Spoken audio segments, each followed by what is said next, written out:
Hi guys, welcome to Airbnb lawyer YouTube channel. आज का जो टॉपिक है वो ये है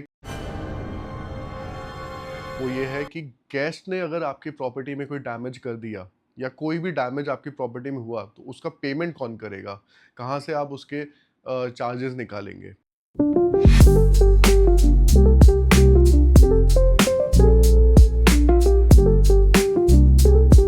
अब डैमेजेस भी कई तरीके के होते हैं।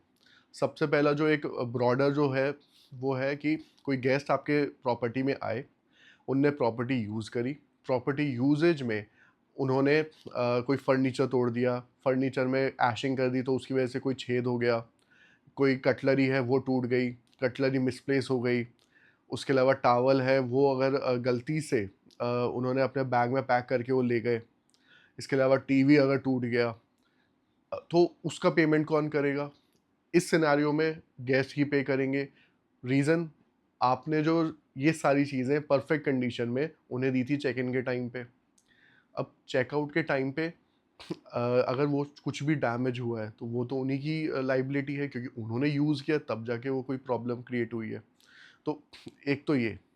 इसके अलावा लेट्स से आपके प्रॉपर्टी में अभी कोई एसी लगा हुआ है, फ्रिज है, उस एसी की गैस निकल गई, फ्रिज कूलिंग नहीं कर रहा, तो और आपका गैस है तो गैस का सिलेंडर ख़त्म हो गया। अब इस सिनेरियो में आप ये बोलेंगे कि ना चेक इन के टाइम में तो सब सही चल रहा था, एसी कूलिंग कर रहा था, फ्रिज ठंडा कर रहा था, और आपका गैस सिलेंडर भरा हुआ था। बट इस सिनेरियो में आपको पेमेंट करना है, क्योंकि ये जो चीज़ है ये आपके बिजनेस में नॉर्मल कोर्स में वेयर एंड टेयर में जाती ही जाती है, ख़त्म होता है। कभी आपका जैसे एसी है उसकी गैस लीक हो गई, उसकी वजह से वो आप पे करेंगे। अब इसके अलावा जैसे आपका ये टॉवल है, बेडशीट है, ओढ़ने का है, आपका गद्दा है। अब इसमें आपका जो बेडशीट है वो फट गई। अब वो फटी किसी ने काटी हो, वो नहीं कह रहा मैं, कि जैसे कपड़ा घिस जाता है, कंटिन्यूअस आपका रोज़ धुल रहा है। आपका जो ड्राई क्लीन वाला है वो क्या जो हेवी केमिकल्स होते हैं वो यूज़ करते हैं जिससे कि वाइट रहे। आप फिर उसको रोज़ यूज़ कर रहे हैं, आप लगा रहे हैं, निकाल रहे हैं, गेस्ट यूज़ कर रहे हैं, गेस्ट उसमें बैठे हैं, उसमें बैठ के खाना भी खा रहे हैं, सब कुछ होता है। तो वो जो वेयर एंड टेयर है, वो गेस्ट पे नहीं करेंगे, ना आप माँगने चाहिए उनसे, क्योंकि वो एक नॉर्मल कोर्स में आपने ऐसा नहीं है कि चेक इन के टाइम पे ब्रांड न्यू बेडशीट निकाल के दी और वो विदिन 24 आवर्स में वो पूरी घिस गई, वैसा नहीं होगा। अगर इस वो ये सिचुएशन है तो उसमें गेस्ट ने कुछ ना कुछ एक्सेसिव कुछ ऐसा इस्तेमाल किया है जिसकी वजह से वो ख़राब हुई है। बट यूजुअली मैंने आज तक अपने 8 साल के टेन्योर में एयरबीएनबी चलाते हुए ऐसा कुछ मैंने देखा नहीं, तो ऐसा होता नहीं है। हाँ, आपने बेडशीट ना 1 डेढ़ महीने की लगभग एक लाइफ़ साइकिल रहती है एक सर्टेन बेडशीट की।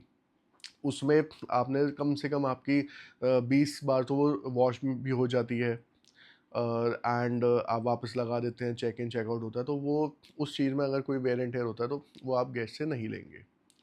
इसके अलावा आपको अपने आप को प्रोटेक्ट करना है कि गेस्ट ने कोई डैमेज किया और आपको पता नहीं है कि उसका आप कैसे पेमेंट लेंगे, क्योंकि बाद में एक बार गेस्ट चले गए उसके बाद हम उनसे कितना भी मांगते रहेंगे वो थोड़ा एक कम्बरसम प्रोसेस हो ही जाता है। तो उसके लिए आपको अपने आप को प्रोटेक्ट करने के लिए आप एक सिक्योरिटी डिपॉजिट ज़रूर लीजिए, जिसमें आपका जो ये कवर है ये पूरा रहेगा। लेकिन एक ऐसा सिक्योरिटी डिपॉजिट लीजिए जो कि सामने वाला देने को भी रेडी हो और एक एक्सेप्टेबल भी हो। ऐसा नहीं कि आपने सिक्योरिटी डिपॉजिट एक पूरे के पूरे टीवी को कवर करने के लिए ही ले लिया या फर्नीचर को कवर करने के लिए लिया, जो कि फर्नीचर 50-60,000 का तो मिनिमम आता ही आता है।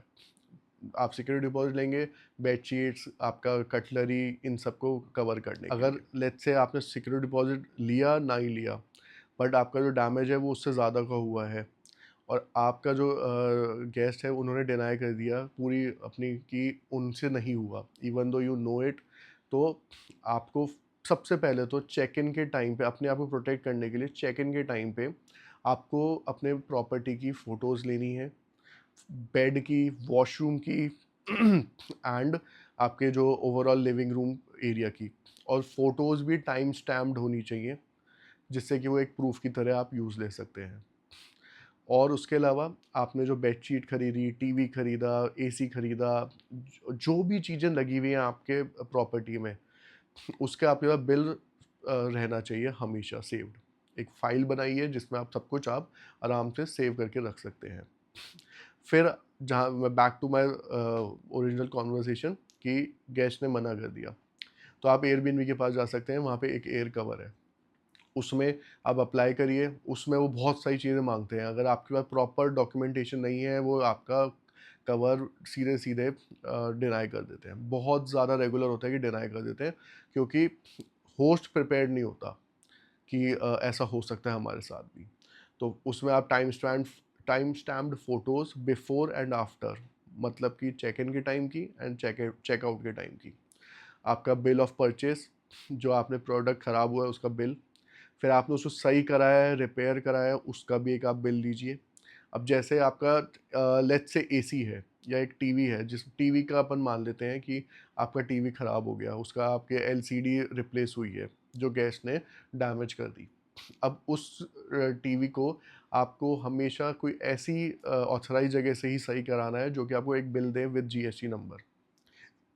अगर आपने बाहर से कराया, सस्ते से हो जाएगा, लेकिन आपको बिल नहीं दिया, तो एयरबीएनबी आपको उसका पैसा भी नहीं देगा। तो आप वो बिल भी लीजिए, वो भी आपको अपलोड करना होगा। ये सारी चीज़ें आप अपलोड करेंगे, फिर कहीं न कहीं जाके एयरबीएनबी उसको चेक करेगा, और हो सकता है कि वो आपको उसका पेमेंट दे दे। मोस्ट केसेज़ में वो नहीं देते, but we can always try. और इसके अलावा एक सबसे जो मैंने कॉमन चीज़ देखी है जो भी होस्ट करते हैं, कि प्रॉपर्टी में कुछ भी डैमेज हो गया, लेट्स से छोटा छोटा डैमेज ही मैं आपको बोलूँगा, जैसे कि कोई कटलरी, ग्लासेस, बेडशीट पे तेल गिर गया, या फिर बेडशीट पे ऐशिंग हो गई, उसमें छेद हो गए। ये जो चीज़ें हैं, कई बार होस्ट क्या करते हैं कि गेस्ट को बोलते ही नहीं है कि सर आपके एंड पे ये डैमेज हुआ है। वो उसका जो प्रॉब्लम है, जो भी उसका खर्चा है, वो खुद के एंड से ही दे देते हैं रिप्लेसमेंट में। अब लेट्स से आपकी 2000 की बुकिंग है, उसमें अगर आपकी बेडशीट ख़राब हो गई और टॉवल ख़राब हो गई, तो आपका एटलीस्ट 700-800 रुपये का खर्चा आ गया। अब होस्ट क्या करेगा कि मैं गेस्ट को बोलूँगा, गेस्ट से आपको माथापच्ची करनी पड़ेगी, फिर गेस्ट क्या करेगा, गंदा रिव्यू भी डालेगा, पैसा भी नहीं देगा। रिव्यू ख़राब हो गया तो कल की जो 4 बुकिंग आनी थी वो भी चली गई। बट आपको उससे डरना नहीं है। क्यों? क्योंकि गेस्ट तो एनी व्हिच वेज़ भी खराब रिव्यू डाल के जा सकता है, और आपने भी अपनी जेब से पैसे दे दिए, क्योंकि you never know someone else's mentality और द थिंकिंग, कि वो क्या सोच के क्या करा है उन्होंने। कई गेस्ट ऐसे होते हैं, आपने अर्ली चेक इन नहीं दिया, वो आए, पूरे टाइम रह लिए, जानबूझ के गंदी कर दी प्रॉपर्टी, आपने उनसे डैमेजेस भी नहीं माँगे, और उसके बाद में जब वो चले गए, आपने अपनी जेब से जो आपने अर्न किया है उस बुकिंग से, अपनी जेब से उसके डैमेजेस भी फुलफ़िल कर दिए, और उन्होंने बैड रिव्यू भी दे दिया, क्योंकि आपने अर्ली चेक इन नहीं दिया। ये भी होता है। तो अपने को ये कुछ नहीं सोचना है कि कौन कैसा है, आप सामने वाले ने गलती करी है, एटलीस्ट आप उनको बोलिए, उनसे माँगने की पूरी कोशिश करिए। आप अपनी जेब से देते रहोगे तो आपका बिज़नेस में रेवेन्यू ही नहीं रहेगा। आपने जो कमाया वही सारे आपकी चीज़ों में चला गया, क्लीनिंग, इलेक्ट्रिसिटी बिल, मेंटेनेंस, और ये जो डैमेजेज़ हैं इन सब में, तो फिर बचा ही क्या? सेंसलेस हो जाएगा फिर सारा काम।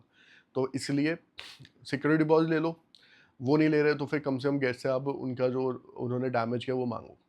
ये बहुत ज़्यादा इम्पोर्टेंट है।